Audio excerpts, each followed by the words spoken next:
can dare to disobey and cross the boundaries set by the gods? The gods must not be mocked nor challenged. Their ways and laws are mysterious, and at times a cause of misery to the mortals, who were to conduct themselves in rituals and sacrifices dictated by them. Though it is true that the gods allow free will and do not coerce action as one might be tempted to believe. However, any deviation from the clearly stated wishes of the gods is met with wrath and fury beyond the endurance of all. The ways of the gods, who could fathom them? Before the arrival of the Christian missionaries, the Tangkhul Nagas were headhunters and inhabited the hills across the present-day states of Manipur and Nagaland, and even parts of Myanmar. At present, they reside in the district of Ukhrul in Manipur and in the remote areas of Myanmar. Numerous villages were scattered across these hills, each one possessing their own dialect quite distinguishable from the other. Within the village was a further division of the clans. Within a clan, whoever had hunted down the most heads was appointed the chieftain of the clan. For these tribesmen, honor and fame were valued above any other possession, material or otherwise. Young men would risk their lives to try and enter deep into other villages to ferry home the heads of the enemies. Extreme reverence was shown towards the men who had hunted the most heads. In particular, the heads of the women and children were prized above the others, since these physically weaker members were fortified at the village center, guarded by their fellow clansmen. Possession of such treasured craniums was an indication of an extended bravery and ability that dispensed the attributes of the mediocre hunter. The hunting of the heads of men and boys was regarded more often as an act of war and defense. No civilized human dared enter these barbaric hills. Testosterone fueled the thinking and perception of men as much as they did their physique. No greater shame was thought conceivable than to be reduced to the likening of a woman. At the early stages of life, when reasoning and cognition take shape, young boys are administered frequent doses of anecdotes, tales, instructions, and apprenticeship, all subscribing to the traditional precepts of masculinity, courage, independence, assertiveness, and the likes. Girls of marriageable age, in pursuit of security for themselves and eventually their offsprings, would find attraction in men with a good number of heads to their name, as the number stood as the strongest sign towards their survival in the long run. A man without any head to his credit would be held in the same destitute state today as an able man without a job. The tiny village of Shirui, perched on one of the conspicuous hills of Ukhrul, has little going for it. A lazy and unassuming hamlet, its greatest and perhaps its only claim to fame and arguably splendor, lay on a hill above the village. Every summer, this otherwise monochrome landform is graced by a unique occurrence. Come early May, a species of lily sprouts on this hill in an almost heavenly display that continues well into July. No other place on earth can boast about this bluish-pink species, thus making the event an almost spiritual one. Raichun and Mukka, both natives of Shirui, conjoined by their destinies in the most improbable of occasions. They were married to the same woman, which by the present social standards would be appalling, but was less condemned in those days. To add to the already scandalous affair, they were identical twins.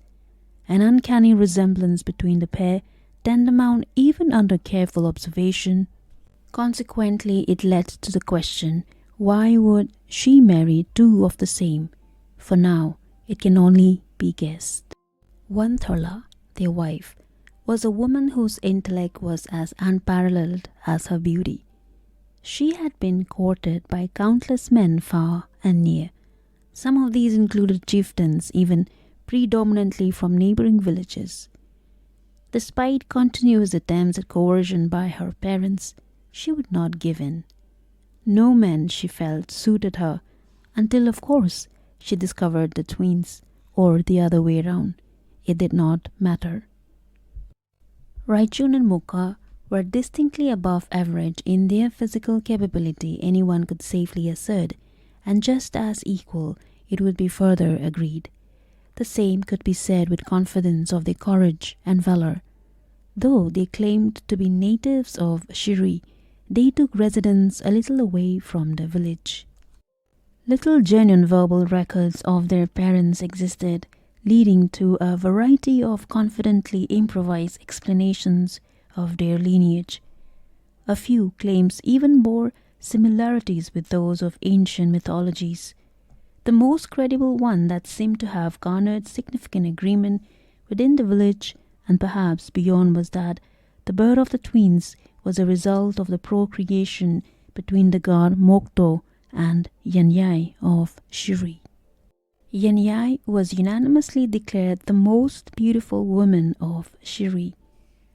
More reasons to buy into this outlandish story accrued to the physical prowess of the twins. They stood several inches above the tallest of the men in the village and could overpower any with little effort, a trait believed to be inherited only from a god. The story continues a generic one with the tragic death of their mother at childbirth and their father Mokto abandoning them in a cave called Kankui when aged only 10, when they had already possessed remarkable strength. The absence of parental nurturing consequently led to the boys growing up in roguishness, picking up the skills of the ancient men, surviving on berries and small wild animals. The villages in the hills of Ukhrul number to roughly 200, with a setup akin to the Greek city-states, each independent of the other. The trespassing of another village without permission was met with brutality, the beheading of the trespassers. This barbaric practice of the hill people led to the accepted conclusion that the Naga territories could never be vanquished by outside forces, and further added support of the long proclaimed uniqueness of Naga history.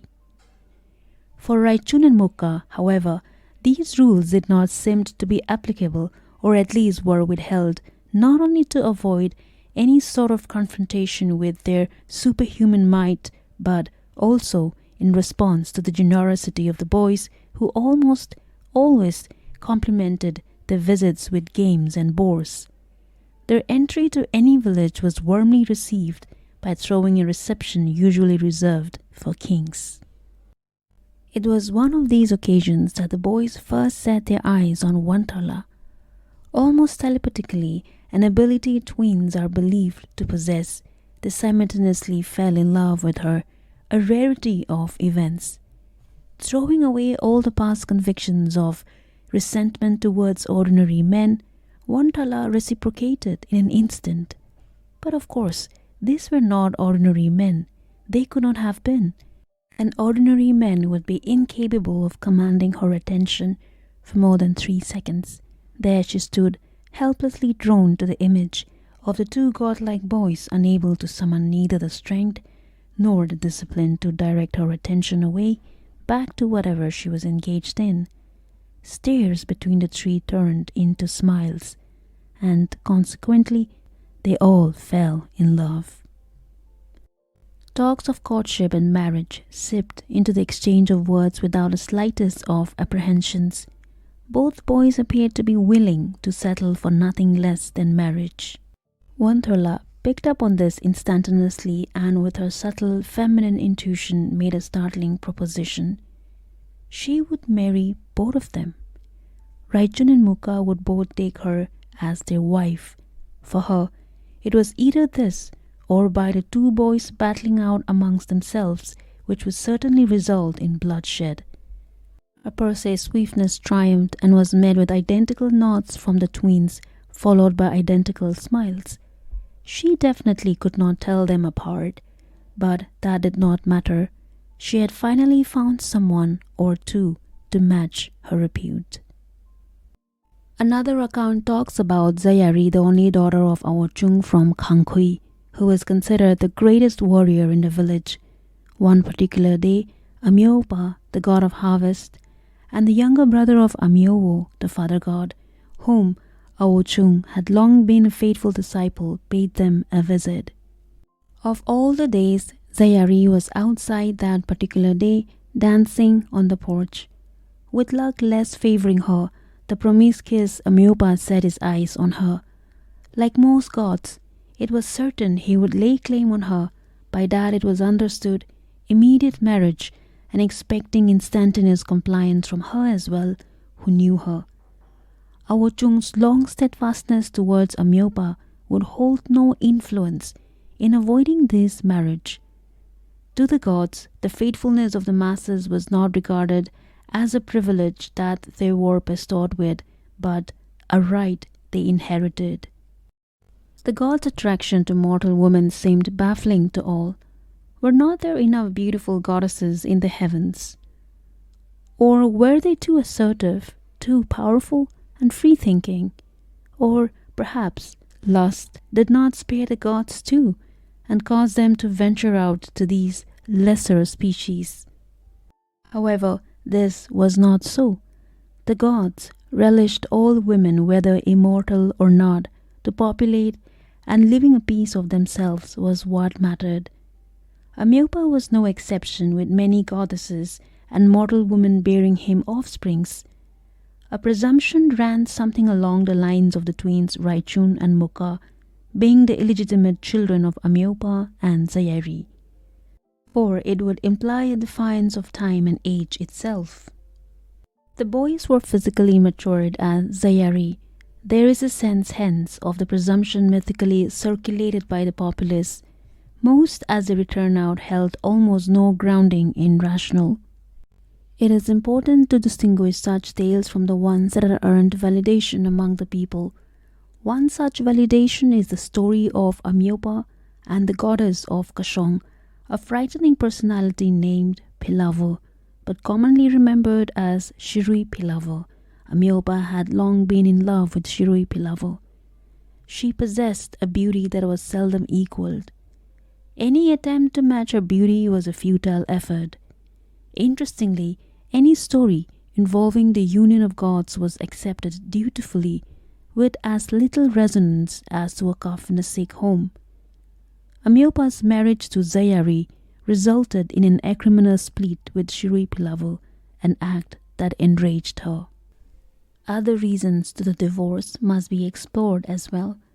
It was long foretold and widely circulated that the firstborn son of Shirui Philava would supersede his father in all attributes, measurable or otherwise. Ironically, this frightened the gods, so much so that Amyopa never made Philava conceive any children. As it happened, he exploited the good opportunity of finding a favorable suitor in Zayari by abandoning Philava, thereby clearing his name to the outcome of the prediction. Philava was thus left alone.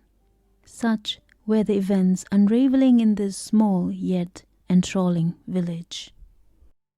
One blessed day, a young god, Sholung, made a stopping at Kashong Peak, hoping to complete his onward journey to Zuko Valley. His choice to stop at the peak while journeying towards the valley still remains a mystery. Zuko Valley, serene and majestic, is sandwiched between the two states of Nagaland and Manipur. Despite being a bone of contention between the two states, Zuko refused to succumb to the pettiness of unenlightened men and host all who traverse on its sharp evergreen surface with blind impartiality. Mother Nature does not judge.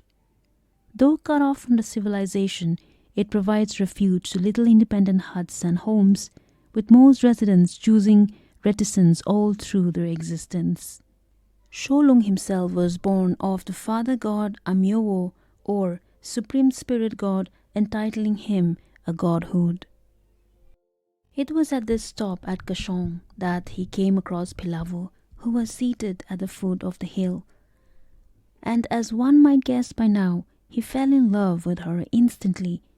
She accepted his proposal, the still fresh heartbreak impairing her immediate judgment.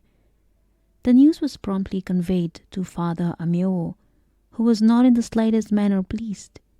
He demanded an immediate revoking of the union, but Sholung went ahead with his impulse, not heeding his father's words. Amyo interpreted this as an act of rebellion.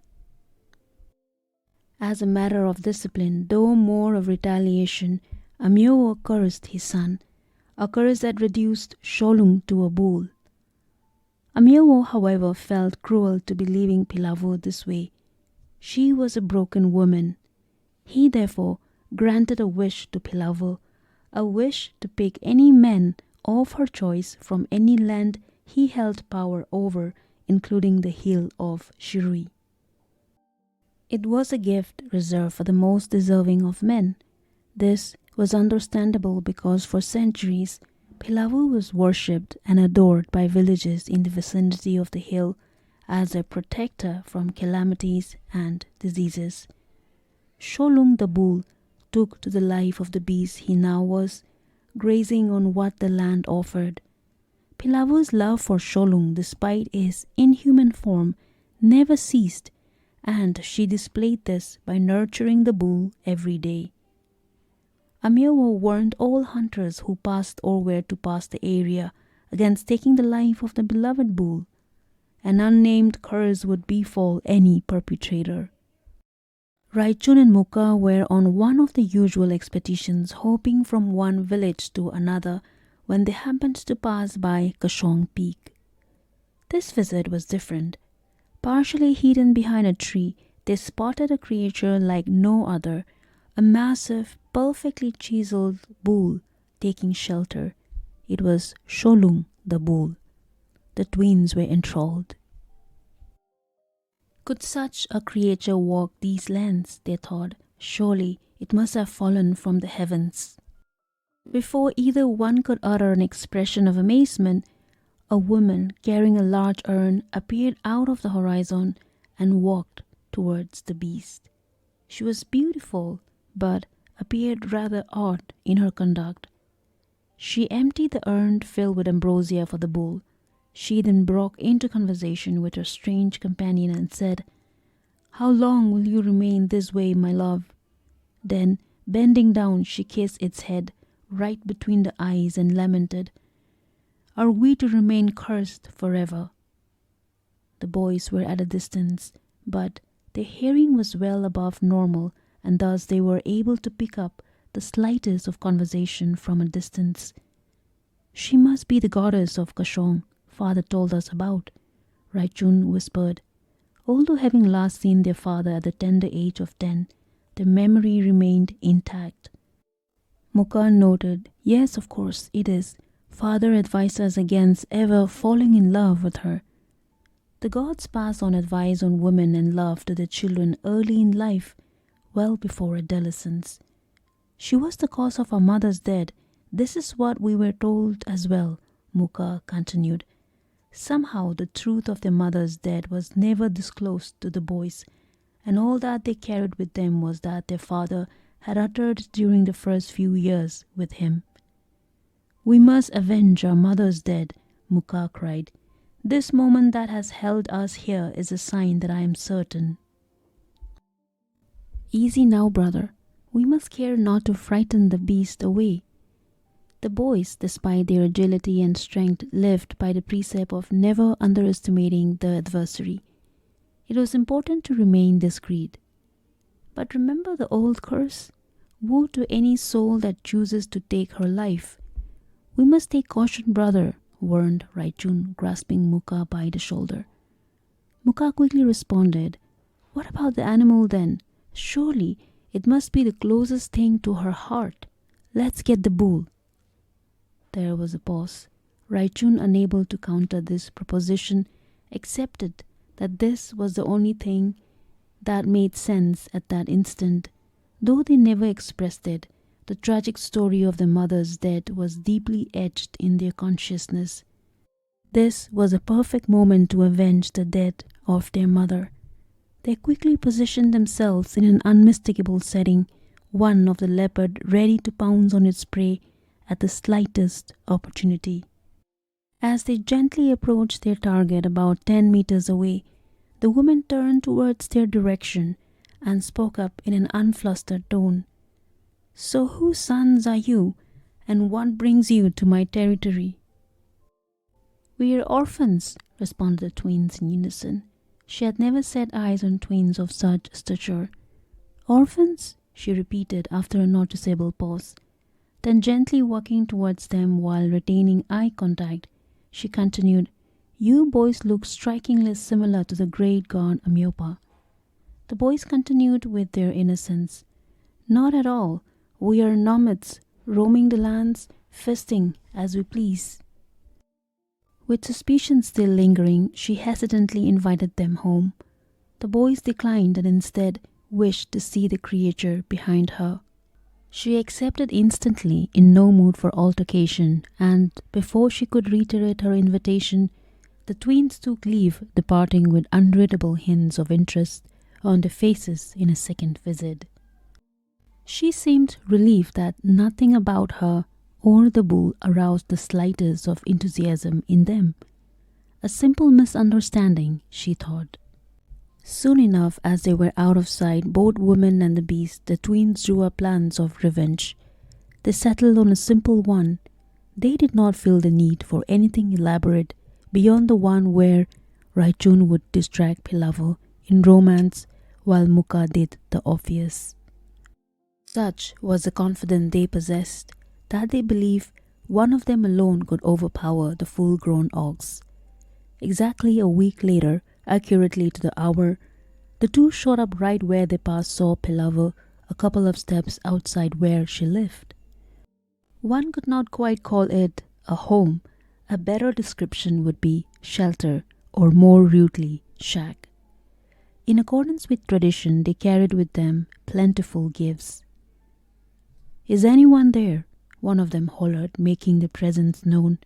Seconds later, Philava showed up. They looked rather pleased, she thought, without harboring even a hint of suspicion. "Well, come on in, boys." She welcomed them cheerfully.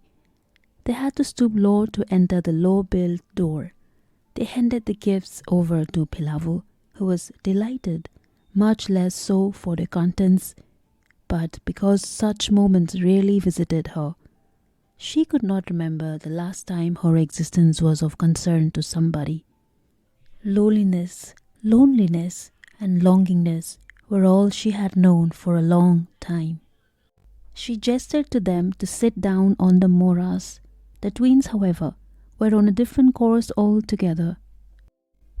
Raichun began with a series of flirtatious compliments, causing the much older Philava to blush. They had only just begun to set themselves in the house. Philava attempted at restraining her emotions initially. It was futile. Raichun's skill with words, especially the words of lust and sensuality, was impeccable. She was drawn to him and could not resist his advances. All this while Mukka, with arms crossed, ignoring the two, or at least pretending to, walked around the other end of the enclosure and started inspecting her kitchen area. He had not made use of any one of the 5 Morahs placed linearly on the floor yet. He briefly wondered why so many Morahs. She could not possibly have had so many guests. His attention then shifted to the fireplace. The two at the other end by now seemed to care only of their own existence. Mukka had to make sure Philava was thoroughly enchanted with his brother's philandering. He made a casual remark, something like a request to be excused. But they went on, the two stuck in each other's gaze, ignoring him completely. Raichun was succeeding. Mukka seized the opportunity to discreetly sneak into the back where he assumed the bull would be lazing about. As he rightly assessed, Sholung lay on the ground right next to the tree where they had first noticed him. It was still early in the morning with the sun's rays slanting sideways, rendering any tree useless in granting shade.